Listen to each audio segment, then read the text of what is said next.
ụmụnne m ndị Igbo ana m ekene unu afụrụ m ife onyonyo ụmụnne anyị ndị amapụrụ amapụ ndị a na-arụ uche ndị ikwere maka ife a na-eme ndọrọ ndọrọ ebe ọhaneze ndị Igbo onye isi ha prezidenti ha ya adị ha welu na-agba mbọ na-egosipụta na ha bụrụ ndị Igbo na ya ka ha dere ya na bana buru ya ikwere is not Igbo ọkwa unu fụrụ ya enenecha m ya wee jụọ onwe m ajụjụ maka onye ajụrụ ajụ ada ajụ onwe ya m wee jụọ m ajụjụ wee fufee n'isi wee sị nya na origo n'ụdị a Igbo eji eme ọnụ Igbo eji eme ọnụ Igbo eji eje mba ka a na-ajụzi ajụ Igbo eji eme ọnụ Igbo eji eje mba Igbo na-eme ọfịa ọbụrụ ụzọ mee ịkpa ọbụrụ ebe obibi ndị Igbo ha menwuru ya nwachie onunu kwatuo mgbidi nya ka a bịaziri na agbụrụ anyị a bụrụzi Igbo a na-ajụ ajụ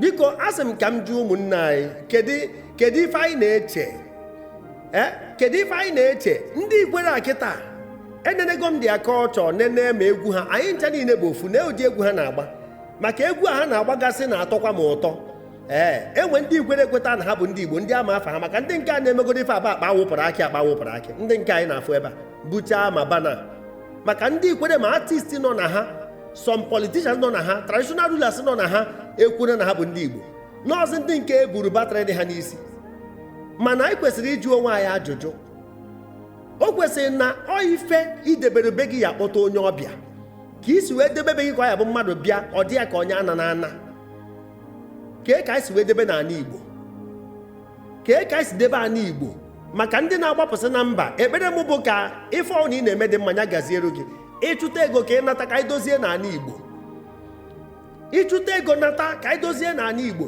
ndị na-eti egwu ka anyị wee na ezigbo asụsụ wee kwalite omenala Igbo kwalite asụsụ Igbo ka o nwee ike dịkwa attractive ka ọ dịkwa interesting na ka ndị Ikwere si eme nke ha na-eme egwu ha na-agba mana nke be anyị bụzi okwu ruru unyi vulgar language ka ejizi wee na-anụ ụmụazị n'iyi ife nji wee jụbo mgbe m jụrụ oge gara aga na ife dịka perikoma na Oliver de Coque na Ọsadebe na Emudibe asaa na abụọ 77 Celestin Ukwu Paulson Kanu mention the Morocco Maduka ndị a niile bụ ndị kwalitere asụsụ Igbo ha ncha niile anachago mmụọ mana ụdị a na-agụzi kịta ma ukwu nwa ọgaranya ma ọ sịkwa ya ma ọ sịghị okwu niile ruru unyi ma nke a na-azọ azọ vulgar language eji anụ ụmụazị n'iyi eji ana ndị ikom na ndị inyom n'iyi kedu ife ọ na-emere anyị na society kedu ife ọ na-eme na culture of ndị Igbo ndị okenye na-agbachakwa ụdị egwu a n'ebe ọ na-agba m anya mmiri it is inimical to our society. I must tell you it is very bad ụmụnne m ọ dị njọ ka anyị kwalite na asụsụ Igbo nọọ ife onye nwere ka o ji aba obodo ha bụ ife ha ji wee dị ebube nke obodo ahụ anago anyị kwesịrị iji egwu anyị kwesịrị iji idozi be anyị kwesịrị ịfụnanya imekọ ife ịdịkọ n'otu onye kpata na mba wee nata n'ụlọ na-akụ nọ na mba bụ nke ndị mba ofeke na rapakụ ya na mba mana nwa afọ amụrụ amụ jecha mba ọ nata n'ụlọ ka bụ onye adị na ọ na-ana no place like home onye ajụrụ aja ada ajụ onwe ya afa bụ efu na bụ afa mmadụ o nwere onye ọ dị mma ka nke ya fuo onye afụrụ ya enwe na so many trust issues n'ala Igbo ama egobu m ya ọnụ n'obodo ọ na-elere na legharịkwa ma a na-aka igwe na aka PG dị ya maka otu ọnụ onye dị ndị agbata obi ya ma obodo ọ na ma ndị ori niile nọ na be ha macha na-elere na legharịa amara ibe a na-eri ego a na-ese okwu aka ndị ọchịchị dị n'obodo dị na ya oh yes maka ụfọdụ ụmụ ha na-eti ikwu aka na ya mbụ ndị ọchịchị onye bụ nsogbu anyị nwee maka ife niile nwecha solution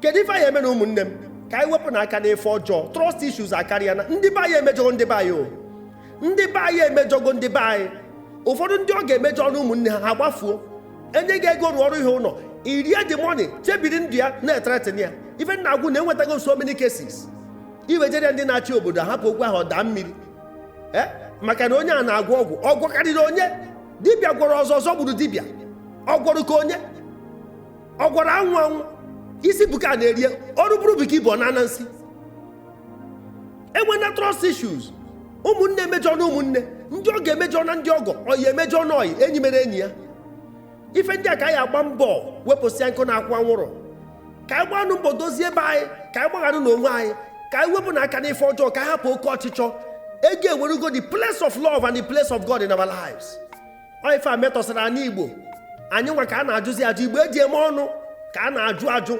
A na-ekwu na ha kacha gbara ife, ha nwa kachasị adị iberibe kịta.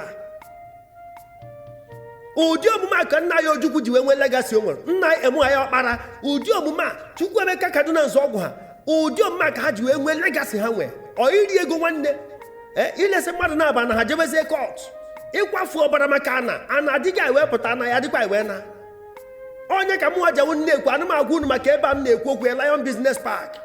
Nkwụchakwa enukwu ana ịbata ebe a Ifenna Group ebe a karịgo 500 over 500 investors n'ebe a.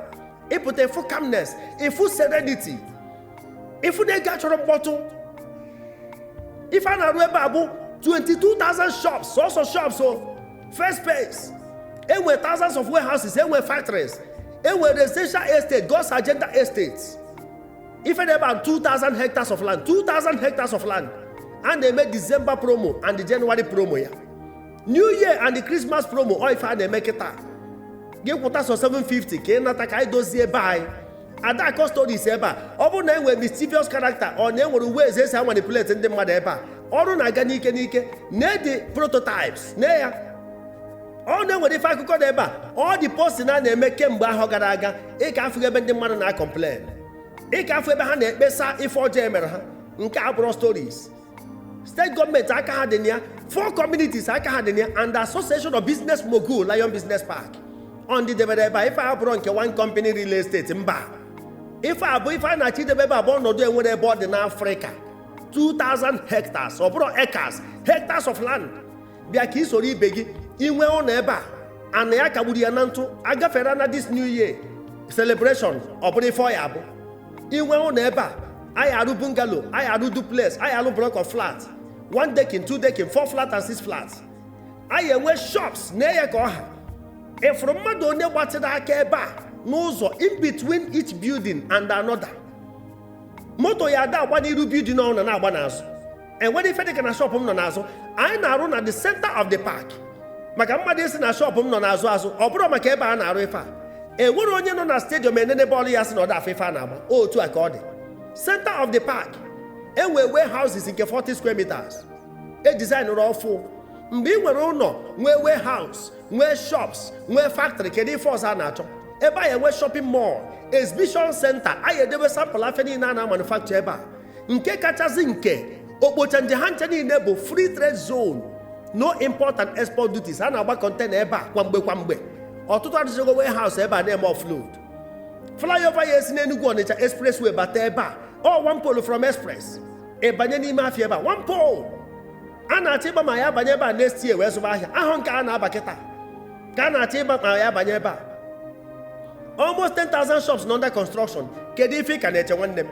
Kedu ife ị na-eche? Ọkwa ofeke bụ onye amara mgbe ekere nkụkwa. Inu ka eji ele ofeke, mana nke a na-ekwu kwụ ọtọ. Ị kwesịrị na ịghọta ya nụ. Ọ bụ na ịda n'ife ọ na ịda afọ ụzọ. N'elu ife na-aga ebe a, kedu ife ị na-eche? Ọtụtụ mmadụ edubata gị ebe ọ dịka mmadụ ha ejugo ebe a. Ọkwa sọ gị ka ọ fọrọ. Ma ndị a chọrọ ka anụ afọ ha were acres of land. Ife abụ na 90 mile ka ọ dị Lion Business Park n'Enugu State. 1 pole from express, from custom toll gate. 1 pole n'akụkụ RCC yard. Isi amabere nwere si ya abata ya. Ebe nwe the best of water na the whole Nigeria. All spring water na 90 mile. 10 minutes from airport. 20 minutes from Awka, Anambra State. Iyesi ebe a tinye Benue State. From 90 mile ahụ tinye obodo ndị ugwu. Kedu ife ị ka na-eche? Ọ na metropolis ka ọ dị. Kpọọ anyị n'ekwentị ndị God's Agenda Production ka eti gị n'ife a na-eme. Only 750,000 naira. Ịkwere anyị agbatịarụ gị nke ọzọ n'ahụ. Nke steeti ịkpọkwa agwaghị ka esi akwa ịkwụ ụgwọ agbatịkwara gị nke ọzọ. Kpọọ n'ekwentị ya ka anyị gwa gị ife a na-eme. Lion Business Park, 750,000 eme ga-member of the park. Ọ bụrụ gwa meta kịta esi na shop a na-agwụgo, na-ekwu ya na ọ ka dị kịta. Maka onye ejiri ego oche birizie mgbe ọ ya agwụ, ọ gwụzie maka ife ọhụrụ na-adịghị agwụ. Ekwena ka aka ọrụ gị aka ọrụ. Kpọọ anyị n'ekwentị ka eti gị ife a na-arụ. Lion Business Park. Onye nwa bụ okwu akpụsị n'ọnụ kịta. Kpọọ ndị God's Agenda Production ka eti gị n'ife a na-eme. Na ka ọrụ na-aga n'ike. Na ya na mmadụ one nọ n'ụzọ. Ifuru ne ha dị wee gbatị aka. Ife abụ 4 lanes. Moto ya aga, moto park ya n'iru shop ebe a. Moto a na-agakwa n'etiti. Every block ọbụla.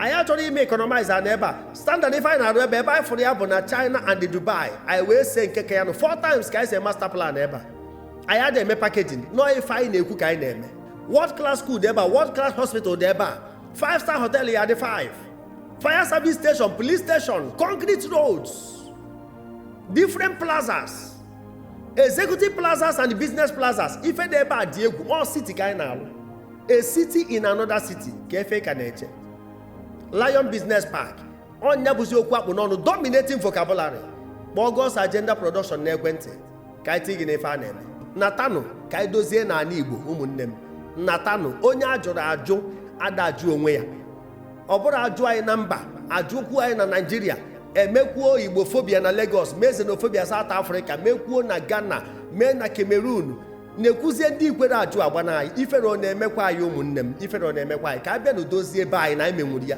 anyị mere ya na mba onye ọ na-akpara ego akpa amadị agafu ego ị madapụ ego gị na mba ọsọsọ inherited landlord ndị ọnwụ mere eze ọha ka ọ na-aba na-akọ n'elu ha na-eme n'ala zisa ihe onyonyo anyị kpọọ anyị n'ekwentị ka anyị tigị n'ife a na-eme afa m brọda Paul Chigbo ka ọ dị unu anụgo maka Lion Business Park anyị anụgo fanụ na night mile n'Enugu ebe wepụtara ịrụ nnukwu ahịa maka ọdịmma ndị Igbo nke a bụ nke anyị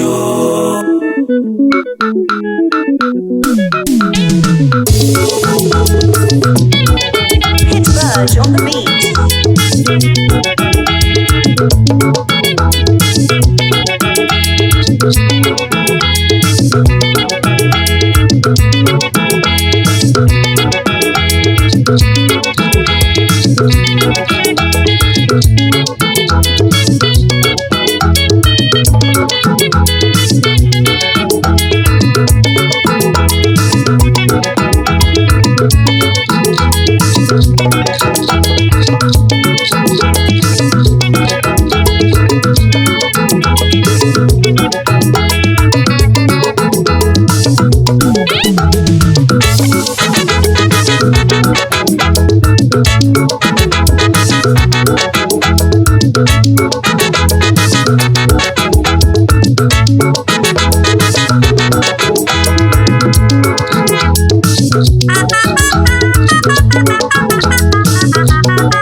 egwu amadụrụ ka anyị jebe n'ala Igbo ọkwa ebe ife dị mma na-adị Lion Business Park abịago maka mmepe obodo maka ọdịmma ndị Igbo ịma na nke a bụ nke anyị agụrụla amalụ n'ebe ahịa kpakọrọ bata onwele Igbo owele ofu bataba onye nwere ịtọ ngwa wele Igbo bataba